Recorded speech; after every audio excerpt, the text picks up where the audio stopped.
Matsyavatar Part 4. The boat that had to carry tomorrow. Come, let me tell you a story. Because poor King Manu had reached that particular stage of life when asking questions no longer seemed particularly useful. Think about the sort of week the man had just endured.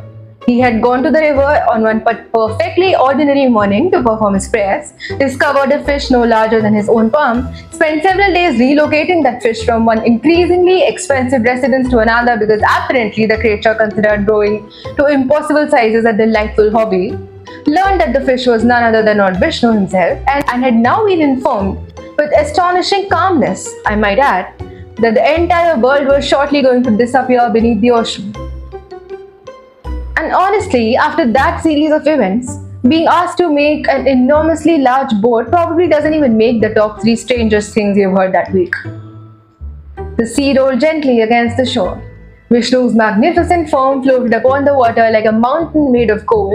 His great eyes resting kindly upon Manu, who was trying very hard to process several impossible pieces of information all at once without appearing completely overwhelmed, which I think you will agree is a difficult skill under even ordinary circumstances.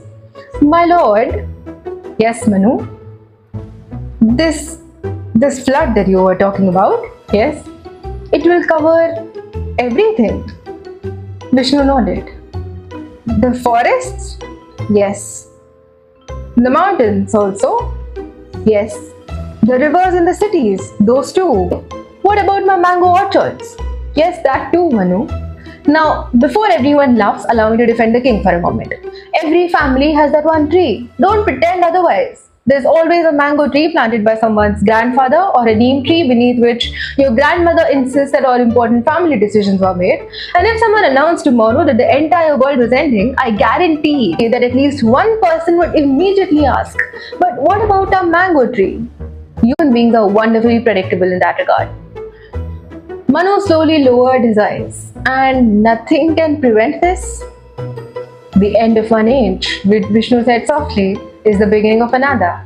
Now that sounds wonderfully profound, doesn't it? It also does absolutely nothing to answer the question of what one is supposed to do on a Tuesday morning when informed that Wednesday may not even exist. Fortunately, Vishnu did have a plan. I have chosen you, Vishnu said. Now there are sentences that make your heart beat a little bit faster. Like, you have won, you are forgiven, dinner is ready. And then there is, I have chosen you. Not because you are the strongest, not because you command the largest army, not because poets sing your praises in every marketplace, but because weeks ago, when the entire universe was unknowingly moving towards a disaster, you happened to look at a frightened little fish and think, well, I suppose you can stay with me for a while. You never know what small kindness the universe is quietly remembering. You must build a great boat. Manu bowed immediately. As you command. Now I admire that level of trust. Personally, I might have one or two additional questions. Perhaps, how great? Where exactly shall I keep this boat? Do you happen to possess architectural drawings? Is there by any chance a divine construction manual? Manu did eventually ask one question. My lord? Yes. How large should this boat be? Vishnu looked out across the endless ocean. So large, he said, that when the waters claim the earth, it alone shall remain. There was a pause. Would measurement be possible? I think you'll know. Now, somewhere in every age of history, there exists at least one poor architect who desperately wishes that gods would speak in cubits instead of riddles. The following morning, the royal court gathered. Not gradually, not fashionably late, immediately. Because when your king sends messengers galloping across the kingdom before sunrise carrying orders that simply read attend at once, you attend. The great audience hall filled with ministers wrapped in silk robes, generals whose first instinct for solving almost any problem involved soldiers, royal priests who were already wondering whether this might somehow involve an eclipse, accountants quietly calculating how expensive emergencies usually become, and perhaps most importantly, every master carpenter, shipbuilder, engineer, woodworker, and architect that kingdom could produce, each one carrying scrolls, measuring cords, and expressions suggesting they'd skipped breakfast. The chief royal architect stepped forward. He was a practical man.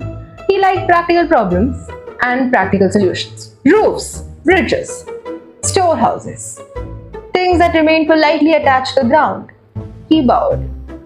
You summoned us, Maharaj. I did. What are we building? Manu smiled. A boat. The architect nodded. Excellent. Boats were familiar. Boats made sense. For transporting grain? No. For expanding trade? No. For war then? No. The architect blinked. Then may I ask what this boat is for? Manu took a deep breath. It is to preserve life when the entire world disappears beneath the sea. Silence. Stunned silence. Not ordinary silence. The sort of silence that becomes so complete, you suddenly become aware that somewhere outside a pigeon has landed on the palace roof. One minister slowly turned towards another. The second looked towards the royal priest. The priest very wisely chose to examine the floor. And finally, the architect cleared his throat. Your Majesty. Yes. You perhaps have been speaking to a sage. Yes. I see. Or several sages? No. Then who? Lord Vishnu. Another silence. Well, that rather ended the discussion. You can question a minister, you can disagree with an engineer, you can even argue with a neighbor, although neighbors generally consider arguing a recreational activity. It's considerably more difficult to tell someone, I am afraid the supreme preserver of the universe may have miscalculated. The architect sighed the sigh of a man whose life had just become unnecessarily interesting. Very well. He unrolled the largest sheet of parchment anyone had ever seen. How big?